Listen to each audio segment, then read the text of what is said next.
Hello everybody, and welcome back to Kent Davidson Urban Adventures. And we're here in Epping Forest, lying just to the northeast of London, and this forest is purportedly the oldest in Europe, so not sure if that's accurate, how you can tell that a woodland or a forest is somehow older than another, but I'll stick with it. It's certainly got a great feel here, and in terms of atmosphere, this is the conditions I like it. Grey, overcast, trees bear your classic winter look. There's a slight but very slight drizzle, so that's fine for purposes of filming. Any heavier precipitation and I would have to end the recording. So I'd say it's almost optimum conditions for the kind of walk I like. Epping Forest itself is great in all four seasons for different reasons. Of course, in the summer you've got some great summer hikes, your picnics, plenty of opportunities to examine the fauna and the flora, the insect life, the butterflies, beetles, etc., and of course all the wild flowers. And it's certainly a great place for that. Of course, the autumn, you've got the beautiful golds and reds, so that's another great time. And of course, year round you've got the cycling, so each season has its appeal. But for me, the moody, gloomy, grey winter is Epping Forest at its best. And ladies and gentlemen, I think we can definitely say, if I can get Shakespearean about it, we are certainly in our winter of discontent. There's a lot of shaky people around, a lot of people feeling it now, feeling the pressure. And well, where can one start really? It's all just a bit Orwellian for my taste. I consider myself a 20th century man, and what do I mean by that? Well, what I mean is that at least when I was at school, or in the era I grew up in, the 80s and 90s, I think in that final part of the 20th century, we'd reached what we hadn't achieved before, which was a sort of respect for the individual, the idea that it was of paramount importance that as much as was possible, that the individual could live their life free from interference, free from molestation from the state, from authority. And you would see that in a number of different areas. For example, the civil rights movements of the 60s and 70s, the gay rights, the women's liberation, the idea that we are all equal regardless of our skin colour. The fact that someone has a darker pigmentation was meaning that it was unjustified that they should be in any way discriminated for that. So I think yes, by the year 2000, it was unanimous. Well, it was mostly agreed that the individual was free to live their life. It may not always be possible, but certainly that was the goal, or the ideal that as a society we were all aiming for. And of course the post-war period, the second half of the 20th century, was certainly no paradise for everyone, and certainly there were many dark moments. I'm thinking, of course, of the Vietnam War, in terms of how it affected, well, firstly the people of Vietnam, but secondly the West, and the devastation that it wrought upon the soldiers that were involved in that conflict. And then, of course, aside from that international conflict, you had so many areas of the world in which people were suffering. They were facing abuse from power. They were facing repression. I mean, right across the planet. There were terrible things happening, we know, in Africa, in Latin America, in Asia.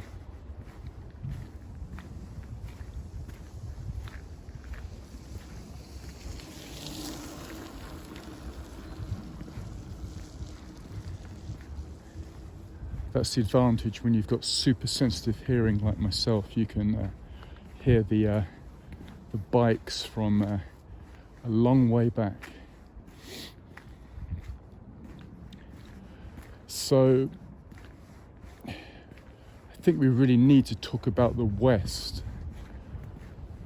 What do we mean when we talk about the West? Well, like all of yourselves, I was brought up with this idea, and I'm guessing it must only have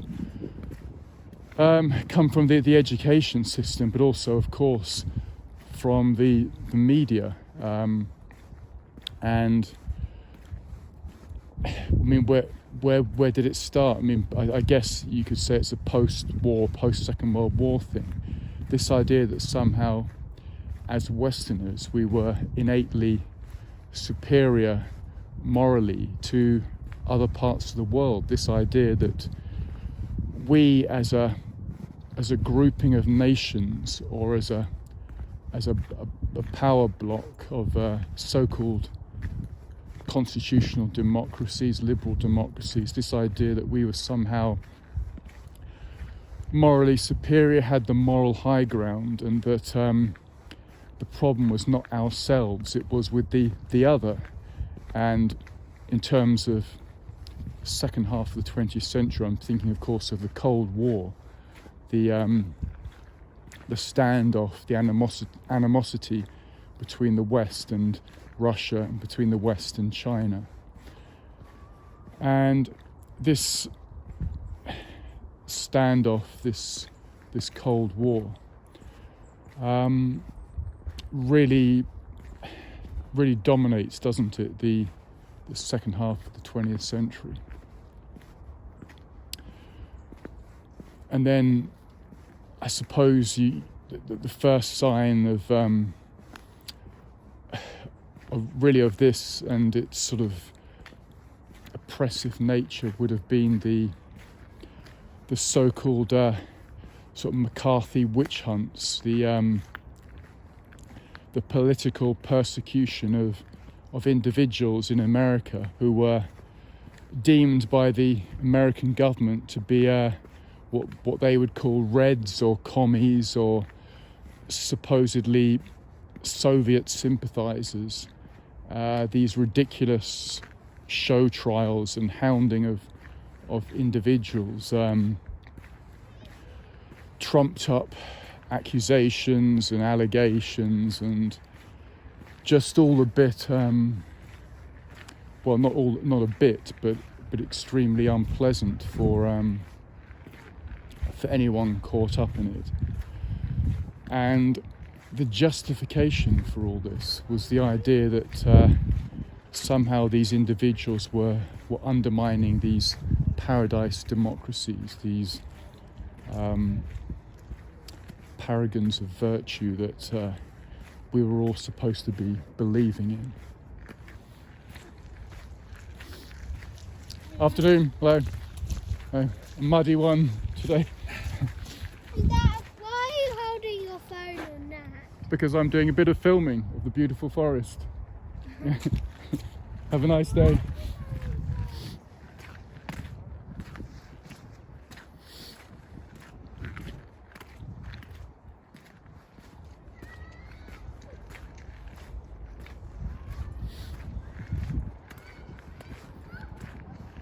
I'll show you up there. The rain has actually disappeared, and you've got these beautiful blue skies, a bit of cloud.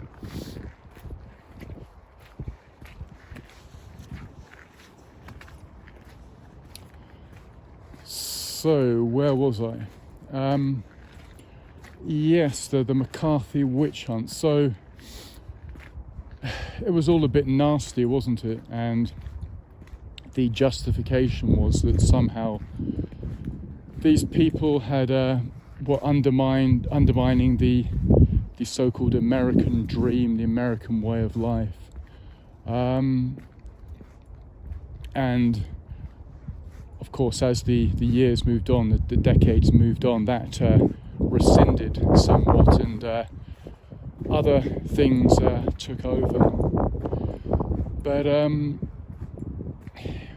it's a point that we need to keep coming back to. This idea that Russia and China are our enemy, that it's not us with the problem, but it's them with the problem.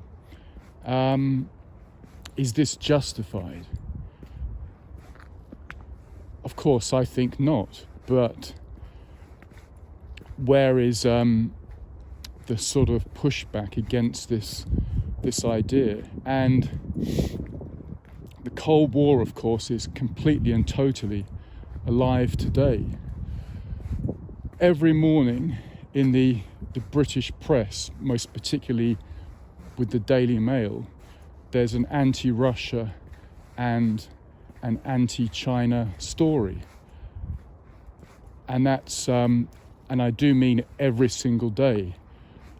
And there will always be one of the other, and most probably both. So take it from me that if you pick up a copy of the Daily Mail on any day of the week, at some point you will find an anti-China or an anti-Russia story. You'll never ever see a positive piece written about either of those two countries.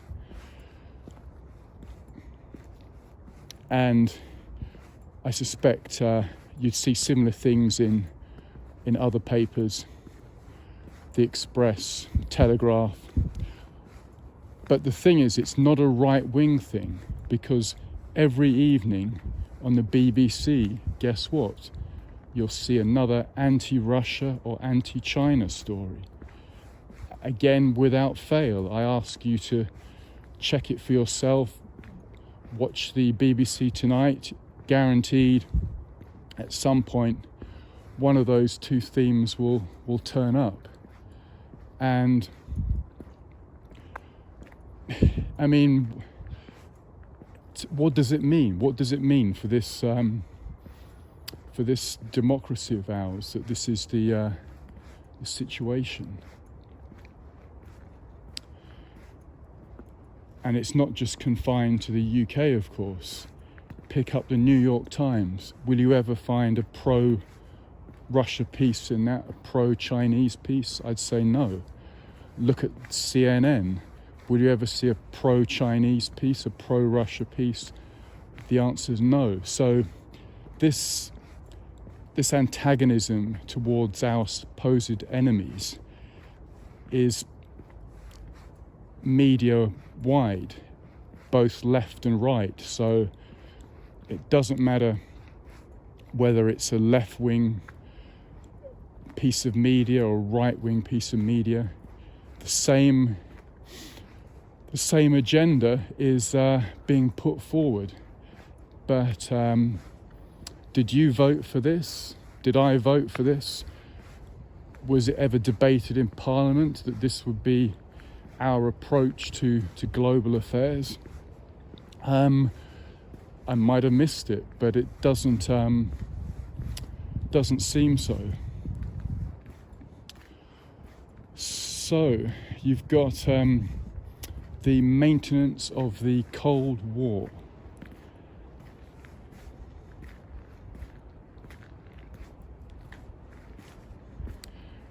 And sometimes the heat is taken off Russia and China, and you'll get the usual, always negative pieces against Iran or North Korea.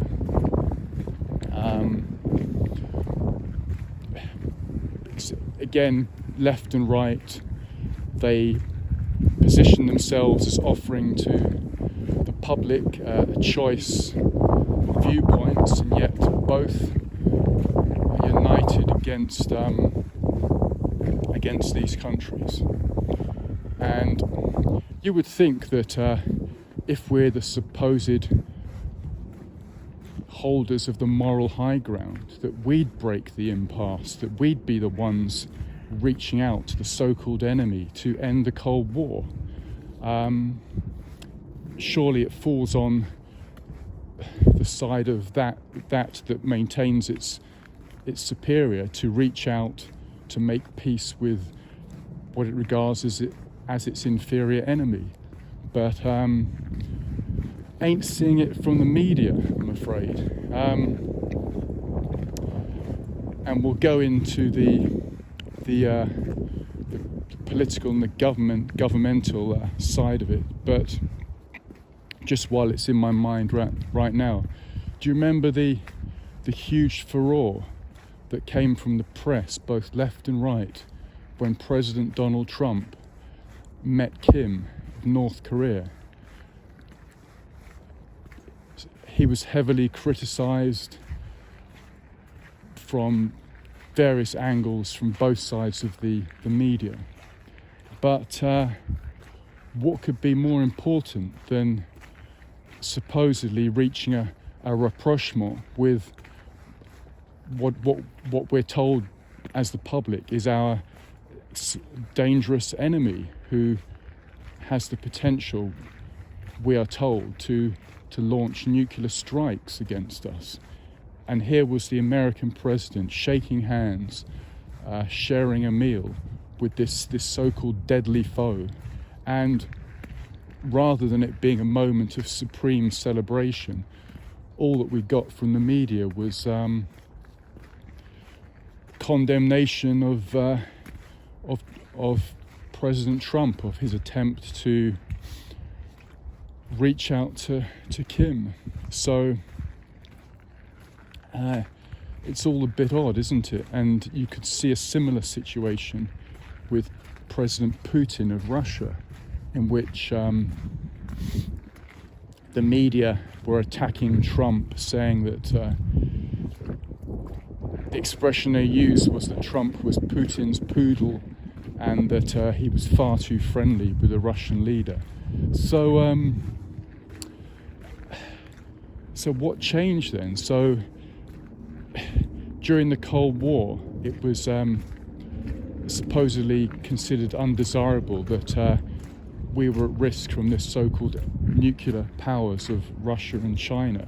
And yet when clear progress was made to avert this risk, it was suddenly not a good thing. I just well, of course I have my suspicions about why they're following this path, but it's a minority view. But I mean, why is it not more widely debated in the media? I'll leave that for you to think about. So what else can we get into? Oh yes, the West, again, telling its public that it holds a moral high ground. Yet who are the two biggest sellers of weapons in the world? Who are the two biggest arms traders, arms dealers? Of course, the United States and the United Kingdom. These are the so-called leaders of the so-called Free West, and they're the biggest traders in arms. And what does this actually mean? Well, we've seen the examples, haven't we? The hypocrisy of the West, time and time again, how it claims to support these international organisations that claim to be progressive and working for us, and yet things just don't add up. For years, Britain, the British state, was doing business with Saddam Hussein of Iraq. For years, it was doing business with Colonel Gaddafi of Libya. For years, it was doing business and continues to do so with the Kingdom of Saudi Arabia. And let's look at these three situations. So, the West is friendly with Saddam up until a particular point where it decides it's no longer friendly and requires itself to invade Iraq. The public are told it's because of the so-called weapons of mass destruction. So 2003, the West invades, Saddam is toppled, and of course you have a vacuum in the country in which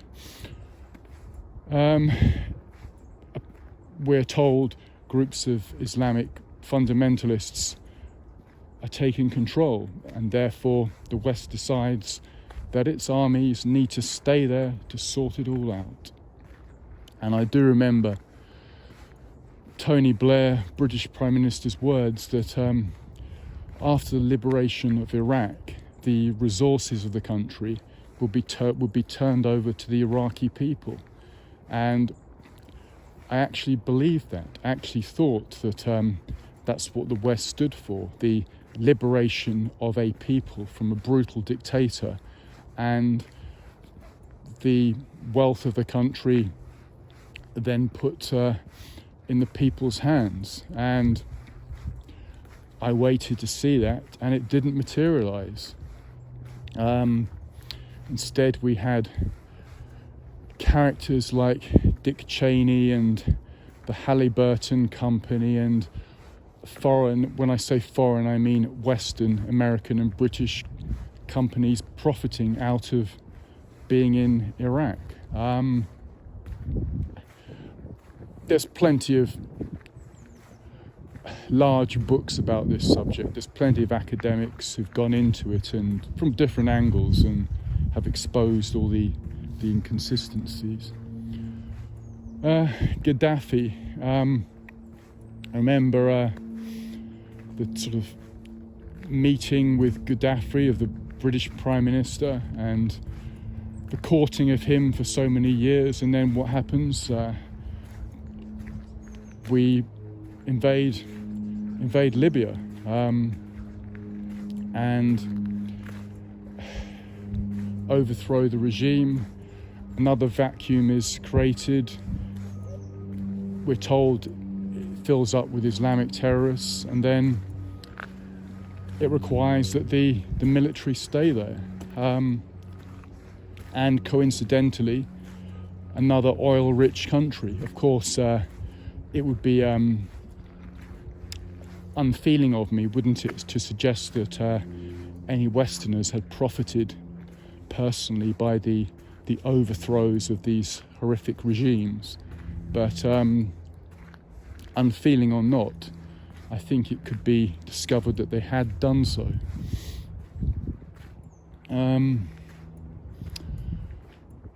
Where can we go from here? I mean, it just leads off into so many different areas, different aspects, and the unifying thing, I think, is just the hypocrisy of it, the way that we, as the West, walk around as though butter wouldn't melt in our mouths when all this stuff is going on. I mentioned the Kingdom of Saudi Arabia. Of course, part of the media were reporting the heavy bombardment and the oppression in Yemen by the Saudi affiliated forces, and we apparently may have supplied them with some of the tech. So it's a case of what you give with one hand, you take away with the other, isn't it? We sit on all these international organisations, committees and forums talking about world peace, and at the same time flogging every dictator a load of weaponry.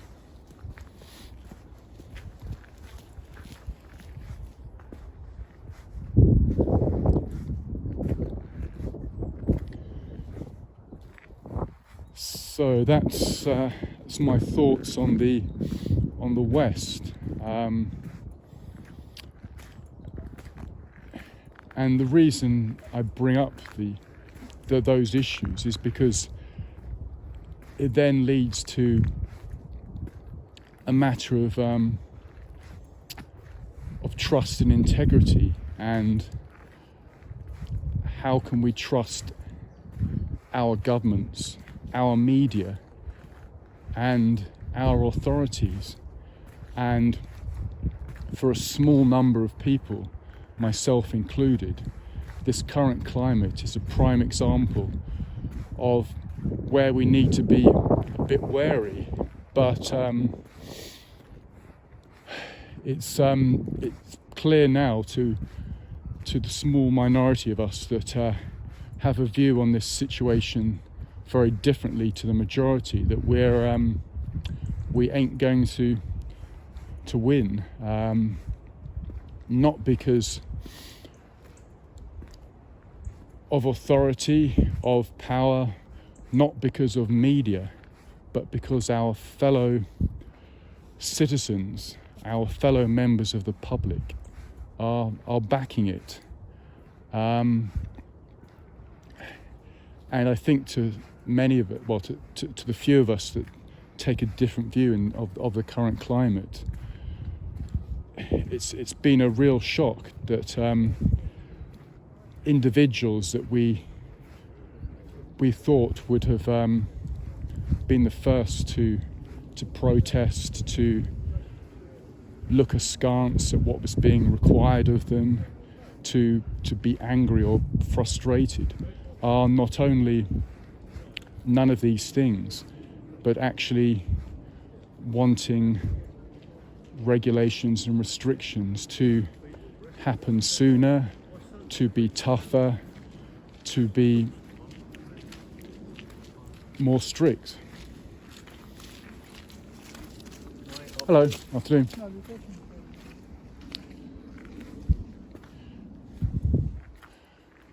Whatever happened to the so-called metropolitan liberal of the 20th century?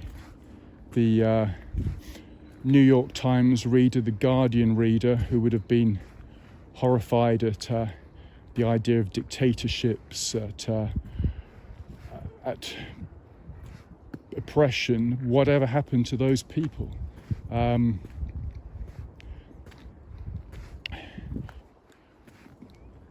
the 20th century, it was understood that there were certain inviolable rights. The idea of freedom of movement, of freedom of speech, of the right to have physical contact with other human beings, of the right to walk down the street without requiring to explain where one was going, why one was walking down the street. These were the values that I thought we all shared, that we grew up with in the 20th century. But the current cult has thrown all this out the window. So really from my side, from our side, when I say our, I mean the minority that see it differently, we're now unsure where it's going. Many of us have given up the fight, or given up voicing their concerns, because it's one thing to be fighting against authority in the media, but when you have the masses, the general public not with you, it just becomes that little bit harder. So yes, that's my thoughts really on that. And there's probably plenty of other stuff that I could throw into the mix, but as on this piece, this recording, I haven't been working from a set of notes. I've just been winging it, shooting from the hip,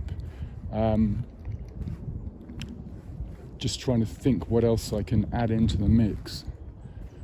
By the way, I do hope as well you're enjoying Epping Forest. Extremely pleasant late afternoon, early in January 2021. I saw on the forecast that between 3 to 4 o'clock that the rain would hold off, and that it would be dry but cloudy. But actually it's better than that. You've actually got the sun that you can see in your picture there out as well. So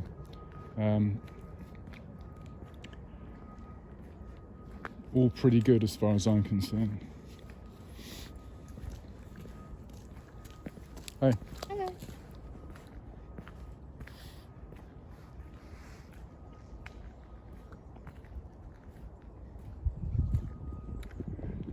Anyway, I've passed the 30-minute mark, so thank you very much for watching. You've been watching Kent Davidson Urban Adventures, but in this case a semi-rural one. I'll see you next time with plenty more good stuff. Bye for now.